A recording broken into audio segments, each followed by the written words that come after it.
Detectives, what discovery traumatized you for the rest of your life? I've been a homicide detective for 12 years, and I've seen things that would make most people quit. But there's one case I can't talk about in official reports. One case that made me stop sleeping with the lights off. It started 3 months ago when we got a call about a missing family, the Henderson, mom, dad, and 2 kids ages 8 and 10. Their neighbor said she hadn't seen them in a week, and their car was still in the driveway. We knocked and got no answer, so we entered through the back door. The house was clean, too clean. No dishes in the sink, no toys on the floor, nothing out of place. It looked like a staged home for sale. We split up to search. I went upstairs and my partner checked the basement. The kids' rooms were empty. Beds made perfectly with hospital corners. The master bedroom was the same. Everything folded and organized. Then I opened the closet. There were 4 people standing inside facing the back wall. The Henderson family. They didn't move when I opened the door. Didn't turn around. Just stood there in a perfect line holding hands. I called out to them, and they didn't respond. I reached for the father's shoulder and he was cold. They were all dead. Standing upright and holding hands, but dead. Rigor mortis had locked them in place. My partner came upstairs after hearing me yell. We called it in and the coroner came within the hour. But when we went back to the closet to show him, they weren't standing anymore.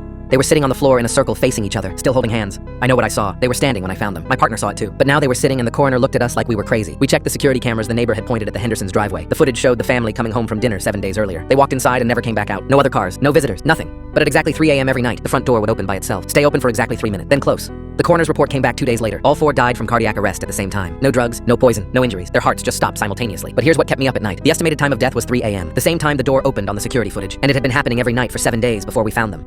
We searched the house again looking for anything we missed. That's when I found the photos. They were hidden under the floorboards in the kids' closet. Dozens of Polaroids of the Henderson family, but they weren't alone in the photos. There was someone else in every picture. A tall figure in black standing behind them. No face visible. Just a dark shape that appeared in the background of every family photo going back 5 years. I showed my partner, and we started going through them chronologically. In the older photos, the figure was far away, in the distance or barely visible in a window reflection. But in each new photo, it got closer. The last photo was dated the night they died. It showed the family standing in their closet holding hands, and the figure was standing right behind them with its hand on the father's shoulder. I checked the angles. That photo was taken from inside the closet, which meant someone was in there with them when they died. We never found who took the pictures. We never found any evidence of a break-in. The case was closed as unexplained deaths. But last week I was investigating a different missing persons case across town. A mother and her teenage son. The neighbor called it in after not seeing them for 5 days. I walked in through the unlocked front door. The house was too clean. Everything perfectly organized.